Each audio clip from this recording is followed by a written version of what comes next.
This is Optimal Health Daily, episode 649. 8 Simple Ways to De-Stress and Rejuvenate When You Can't Take a Vacation by Mirna Segal with tinybuddha.com. And I'm Dr. Neil, your very own personal narrator. Hey there, welcome to a Thursday edition of Optimal Health Daily. This is one of 5 podcasts where we read to you from blogs for free so that you don't have to read them yourself, except on Fridays. That's where I usually answer your questions.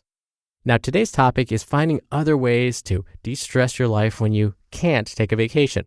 Luckily, I was able to take a vacation over the holidays. Yes, I did trick you a little bit. I recorded some of those episodes in advance so I could take a break. And coincidentally, when I was on vacation, I happened to bump into one of my longtime heroes, especially when I was growing up, Dr. Drew Pinsky. You might know him better as simply Dr. Drew. By the way, that's kind of where I stole the whole Dr. Neil thing. It was from Dr. Drew. But anywho, I was really starstruck. And so I did happen to talk to him. I wasn't too scared. Last year, I bumped into Weird Al Yankovic, who I also was a fan of growing up and got a little starstruck and wasn't able to speak. But when I saw Dr. Drew, I said, I can't miss this opportunity. So I said, Dr. Drew? And he responded right away, goes, yes. And I said, I'm a huge fan. And that's when my voice started cracking a little bit. I realized how my heart was racing. I couldn't figure out why, but he was super gracious, so nice. He was asking me questions. He said, so what do you do? I said, actually, you inspired me to get my doctorate. And I think I confused him because he said, oh, what do you do? He might have assumed I'm a medical doctor. And I said, I teach, but I didn't specify at what level. But again, he was so gracious that, oh, that's just wonderful. You know, public health is so important these days. So he put up with me chatting his ear off, even though I sounded like this because I was so starstruck. But I was able to get out that he was one of those folks who inspired me to do what I do. And for me, being able to share this information with you and do this podcast, which I know he has his own podcast, is just amazing to me. And I got to share that with him. So hopefully I didn't put you to sleep, and I just had to share that story with you. Oh, before we get to the post, though, you got to listen to one more thing. Don't forget, we give away a book to a random person on our mailing list every month. So if you want to be in the drawing, make sure you're on our mailing list at oldpodcast.com. I'll give you a quick reminder at the end. So for now, let's get right to today's post as we optimize your life. 8 Simple Ways to De-Stress and Rejuvenate When You Can't Take a Vacation by Mirna Segal with tinybuddha.com. Quote, if you let go a little, you will have a little peace. If you let go a lot, you will have a lot of peace. Ajahn Chah. It's a common theme. Jobs keep piling up, new problems arise, and deadlines are nearing. Taking time out for yourself to de-stress and rejuvenate is so far down the to-do list, you don't even consider it a possibility. But the long-term effects of putting yourself last are real, especially because they take a while to show. They creep up slowly until one day you've burnt out. When I was in this position, it didn't end too well. The combination of dealing with long-term insomnia, hairdressing full-time, and studying led me to exhaustion. I had adrenal fatigue, and my body was so tired that everything hurt. My eyes were constantly stinging, head continuously throbbing, and my muscles were always sore from never getting the rest they needed. I eventually quit hairdressing because there's only so long you can function as a zombie with sharp scissors in your hand. But I left to pursue my own business, which brought with it even more work. I had to find a way to recharge constantly throughout the day if I wanted to keep up with such an involved career. You are your own most valuable asset, and no matter how important another task is, if you don't dedicate some time to yourself, you'll burn out. The harder you push, the harder you'll fall. I learned how to find time to dedicate to me while working, studying, and sleeping only 2 hours a night. I'll show you how you can do it too. 1. Let go of shoulds. Let go of telling yourself you should do certain things. If it's not a necessity, don't overthink it. Shoulds are guilt trips disguised as obligations, which add to extra stress and eat up time. Even if you don't do anything else I mentioned in this post, let go of telling yourself you should do tasks you don't need to do or even want to do. The ones I constantly struggle with are, I should get up earlier to get more work done. I should do yoga every day. I should spend less time on my phone. Whenever I catch myself saying these, I smile and simply reword it. I should do whatever makes me feel good right now. And what is that? Sure, there are times when we need to push ourselves to make healthy choices. But if you're too tired to go to the gym and it would make you feel good to take a walk through the park, that gets the job done too. This one change in perspective will make you feel lighter and happier throughout the entire day. 2. Find a short, relaxing exercise routine. Whether it's stretching exercises, yoga, or a moving meditation, a short routine like this is ideal. You address 3 things in one go. You give yourself 15 minutes to yourself, you get your blood flowing to your head and around your body, and you relax and stretch out your tight muscles. Rather than choosing a 15-minute power yoga session to quote-unquote make it worthwhile, find something that feels good, that allows you to feel centered. Don't worry about how many calories you'll burn. This is purely for pleasure. There are plenty of guided videos on YouTube, so you don't even need to go to a class to reap the relaxing benefits. 3. Spoil yourself. No matter how small it is, get out of the house and get something done that makes you feel good. Haven't brushed your hair properly in a month? Go to the salon and get a hair treatment.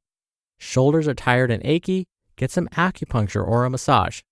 Even when the budget doesn't allow for indulgence, remember that you are fully qualified and capable of looking after yourself. Try soaking your feet in a tub of hot water with Epsom salts while listening to a podcast, maybe this one, relaxing music, or even an audiobook. You want this to be an enjoyable time out, so listen to your body and let it tell you what it wants. 4. Get away for a day. You may genuinely not have the time right now to leave for a day, but what if you committed to going in 3 weeks' time? Could you aim to get everything done before then, or book the rest in for when you return? Changing scenery and getting away from your usual routine will do wonders to your mind. Leave everything and decide that on this one specific day, nothing else matters. 5. Set yourself a daily routine.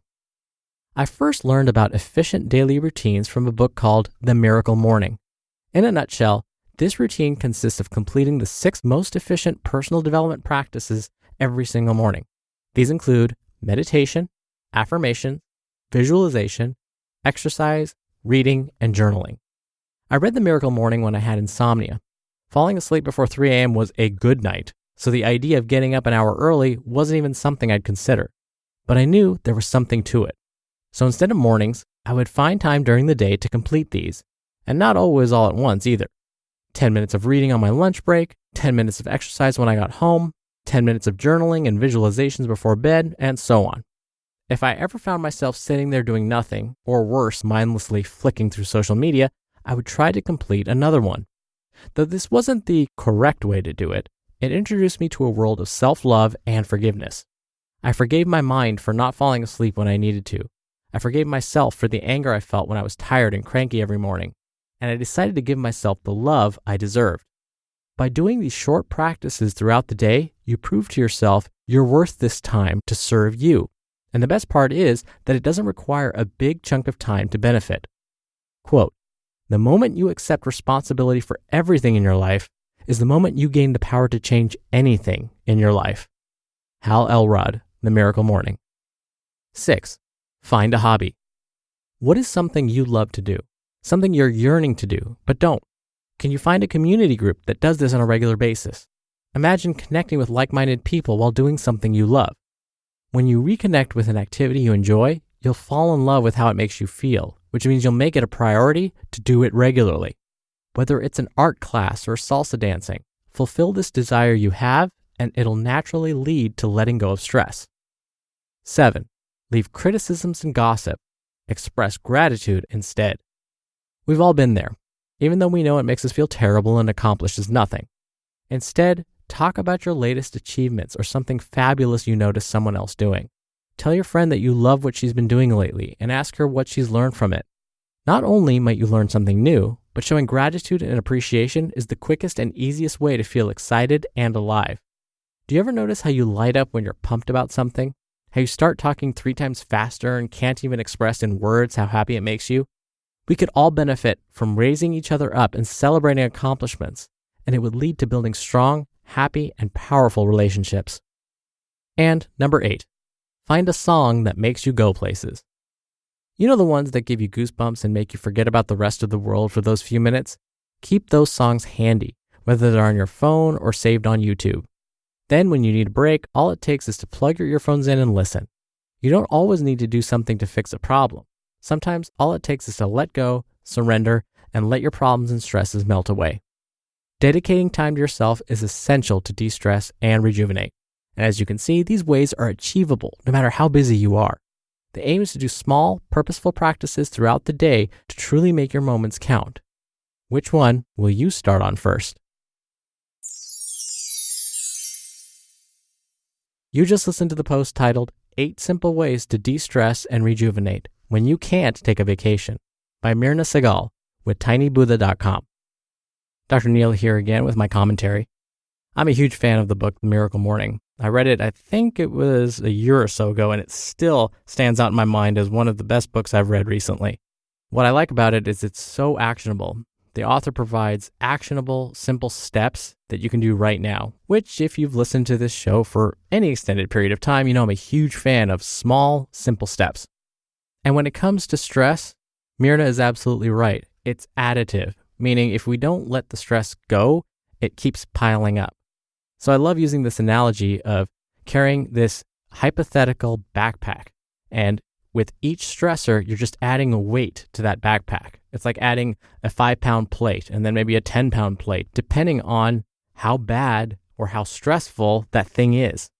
If we don't empty that backpack at some point, you're going to get physically exhausted. You can't carry around that much weight or stress for long periods of time. Your body will start to suffer.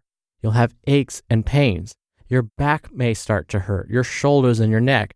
Oh, and of course, those are symptoms of having too much stress as well. But if you start lightening the load, you'll be able to stand up straighter.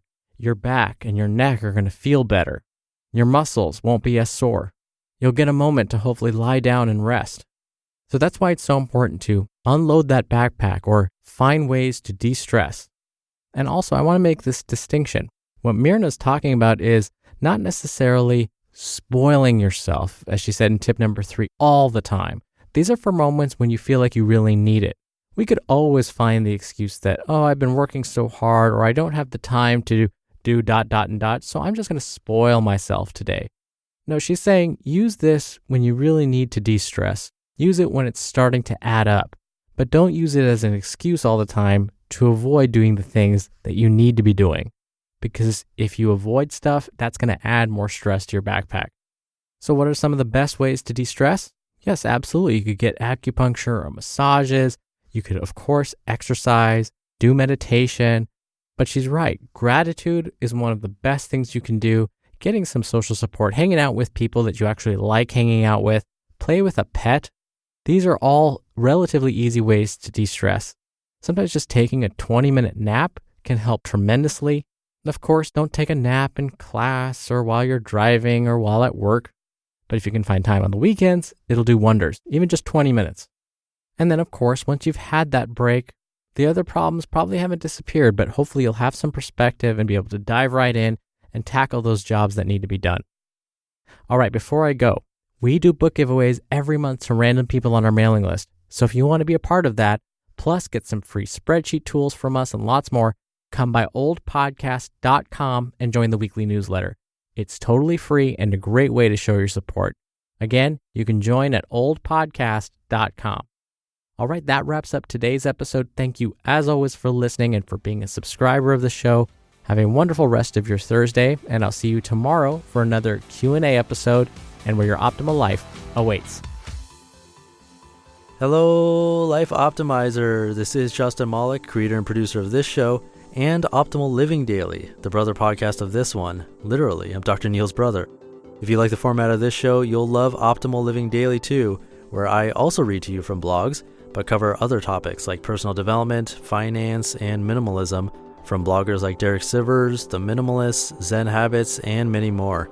So for more amazing content read to you for free, come subscribe to Optimal Living Daily too, and together we'll optimize your life. You've been listening to Optimal Health Daily. Be sure to hit the subscribe button to stay up to date on each new episode, and head to oldpodcast.com. That's oldpodcast.com for a free gift, as well as more actionable tips and resources to help you maximize your potential. Thanks for joining us, and remember, your optimal life awaits.